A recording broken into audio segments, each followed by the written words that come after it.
আমার সেই গল্পটা এখনো শেষ হয়নি। শোনো, পাহাড়টা আগেই বলেছি ভালোবেসেছিল মেঘকে, আর মেঘ কিভাবে শুকনো খটখটে পাহাড়টাকে বানিয়ে তুলেছিল ২৬ বছরের ছোকরা, সে তো আগেই শুনেছ। সেদিন ছিল পাহাড়টার জন্মদিন। পাহাড় মেঘকে বললে, আজ তুমি লাল শাড়ি পরে আসবে। মেঘ পাহাড়কে বললে, আজ তোমাকে স্নান করিয়ে দেব চন্দন জলে। ভালোবাসলে নারীরা হয়ে যায় নরম নদী, আর পুরুষেরা জ্বলন্ত কাঠ। সেইভাবেই মেঘ ছিল পাহাড়ের আলিঙ্গনের আগুনে, পাহাড় ছিল মেঘের ঢেউ জলে। হঠাৎ আকাশ জুড়ে বেজে উঠল ঝড়ের জগঝম্প। ঝাঁকড়া চুল উড়িয়ে ছিনতাইয়ের ভঙ্গি উড়ে এলো এক ঝাঁক হাওয়া। মেঘের আঁচলে টান মেরে বলল, ওঠ ছুরি, তোর বিয়ে।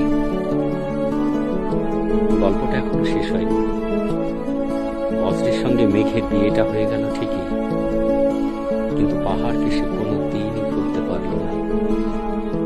বিশ্বাস না হয়তো চিরে দেখতে পারো পাহাড়টার হাড় পাঁজর, সেখানে থই থই করে